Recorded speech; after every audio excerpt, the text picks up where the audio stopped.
Chers amis, je vous souhaite de tout cœur la bienvenue dans ce nouvel épisode du Quesaco.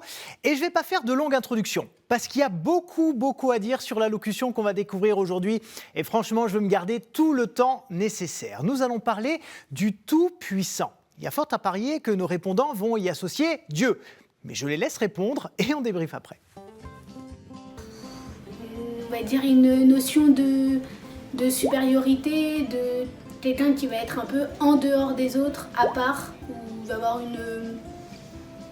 une place un peu particulière.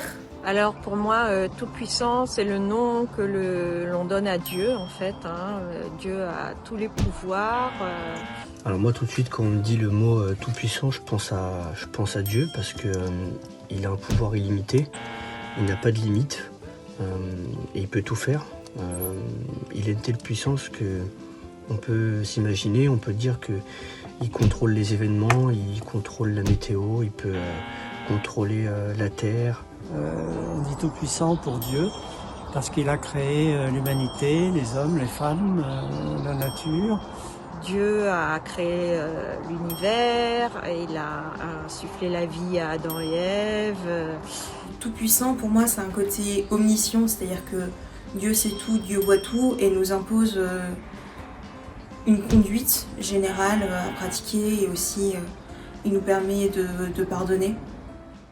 Oui, le Tout-Puissant, c'est Dieu. Et c'est intéressant, je trouve, ce que chacun nous dit sur le pourquoi il est Tout-Puissant. Alors, on va en parler plus en détail avec le Père Clasen. Bonjour. Bonjour. Alors, question bête pour commencer. Pourquoi est-ce que Dieu est appelé le Tout-Puissant ? Alors c'est une habitude qu'on a en Occident parce qu'on connaît le credo, plus ou moins. Ouais. Je crois en Dieu, le Père Tout-Puissant, créateur du ciel et de la terre. Alors, est-ce que c'est vrai ? Est-ce qu'il est vraiment tout-puissant ? Est-ce qu'il peut tout faire ?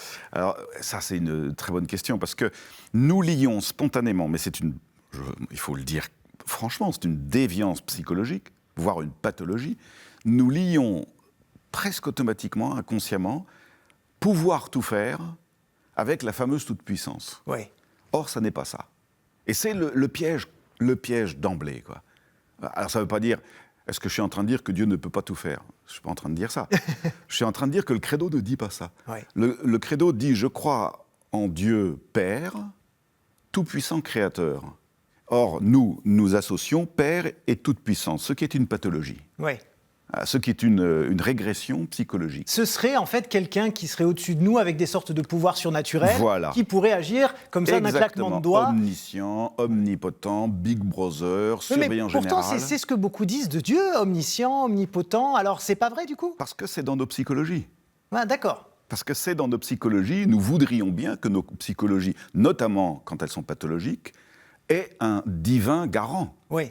Or, la toute-puissance est liée à la création. Quand nous disons Dieu est tout-puissant, il faut faire appel à ce que nous entendons par la puissance en philosophie médiévale. En philosophie médiévale, on dira qu'un séminariste est un prêtre en puissance. En devenir donc. Exactement. Qu'un jeune homme est un père de famille en puissance. Voilà, c'est-à-dire il est en devenir. Et donc Dieu est ce vers quoi nous sommes tous en devenir. D'accord. Dieu est celui qui anime tout, qui oriente tout, qui destine tout. Alors, en effet, il est tout-puissant. Ouais. Voilà. Alors, dans l'Ancien Testament, comment est-ce qu'elle s'exprime, cette toute-puissance ? Et je dirais même plus, comment est-ce que les premiers patriarches l'ont reçue, cette toute-puissance ? Oui, alors ça, c'est une très belle question. C'est très intéressant parce que ça nous greffe, en fait, sur l'expérience absolument universelle de tout le phénomène religieux. C'est-à-dire, la toute-puissance est vécue d'abord dans un sentiment de dépendance. Oui. C'est-à-dire, nous vivons, nos pères, nos arrière-grands-pères, enfin les religions premières, vivaient, leur vie était liée au climat qu'ils faisaient, Donc aux s'il faisait beau, saisons. les dieux étaient contents. S'il pleuvait, qu'il y avait des éclairs, ils n'étaient pas contents ? Non, ou plus exactement, ils vivaient la pluie comme une divinité. Oui, d'accord. Parce que leur vie en dépendait. Oui. Et donc, ils avaient l'idée de la toute-puissance comme une sorte d'idée de dépendance, en quoi ils n'avaient pas tort. En effet, nous dépendons des choses. Ouais.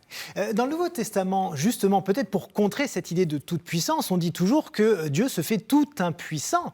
Et c'est la naissance de Jésus. Ah oui, mais alors ça, c'est ce qui est fracassant avec le phénomène chrétien, avec la révélation chrétienne, c'est que Dieu se fait faible. Alors, ça vient du coup remplir ce qui est faible, remplir ce qui est immanent. Voilà, c'est-à-dire, tout d'un coup, l'ordinaire de notre existence se remplit de ce qui est en puissance. Oui.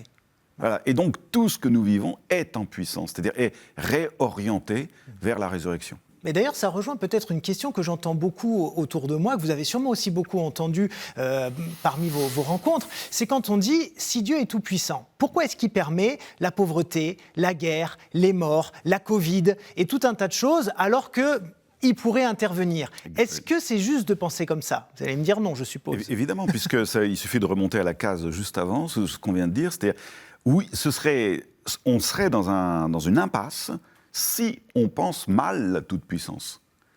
Parce que, du coup, on voudrait que Dieu soit le Big Brother qui intervient tout le temps. Ouais. Eh bien non, d'abord, il nous laisse libres. Donc il nous laisse notre libre arbitre de vivre notre vie comme nous l'entendons. Oui, oui. Voilà. Et il n'intervient pas sur des choses... Il n'intervient pas dans le fil de l'histoire. Par contre, on dit il n'intervient pas dans le fil de l'histoire et il intervient dans le fil de l'histoire. Ouais. Il faut dire les deux. Oui, mais alors c'est-à-dire, comment voilà. Il n'intervient pas dans... C'est pas lui qui a fait Napoléon. C'est pas lui qui a fait perdre la guerre aux Allemands. Par contre, il intervient dans le fil de l'histoire, c'est-à-dire il anime, encore une fois, il anime, il met toute chose en mouvement vers lui. Ouais. Toute chose est orientée vers lui. C'est-à-dire que, par exemple, pendant la guerre, il a animé tous ces gens qui ont aidé, qui ont été charitables, qui ont fait preuve de toutes ces valeurs de l'Évangile, finalement. De don d'eux-mêmes, de générosité, de courage, d'abnégation. Oui, mais donc, il n'intervient pas ni sur les événements que nous vivons, ni sur notre vie, comme un magicien pourrait le faire, ou comme on l'attendrait de lui. Il pourrait intervenir, mais nous, gardons-nous de projeter sur Dieu ce que nous croyons être la toute-puissance. Et quand nous pensons, nous, la toute-puissance, elle est forcément pathologique. Alors, de quelle manière on peut comme ça, ressentir cette toute-puissance dans la vie d'aujourd'hui? Alors, il y a plusieurs... quand même. On peut quand même. Ah, oui. Bon, c'est une bonne nouvelle, déjà. Oui. Il y a, on voit bien, quand même, il y a des expériences presque sensibles. Hein. Par exemple, la beauté des choses. Et là, tout d'un coup, ou alors il faut être un balourd, quoi. Ouais. Même ceux qui font du ski en montagne, de temps en temps, s'arrêtent et admirent le paysage. Enfin, il n'y a pas que pour le sport qu'on va à la montagne. Voilà. Et on est saisi. Là, on fait l'expérience. Là, on fait l'expérience d'une forme de toute-puissance. C'est-à-dire, on se dit, mais c'est beau tout ça, et probablement je suis destiné à cette beauté-là. Voilà la toute-puissance. Et donc, il y a ça, puis il y a aussi le fait que Dieu, en effet, agit dans nos vies. Mais comment agit-il ? Pas en changeant le cours de l'histoire, pas en faisant que le bus ne m'écrase pas, mais en m'envoyant des gens, les anges, quoi, les angeloi. C'est-à-dire, ce sont les autres qui vont être pour moi providents. Voilà la toute-puissance de Dieu.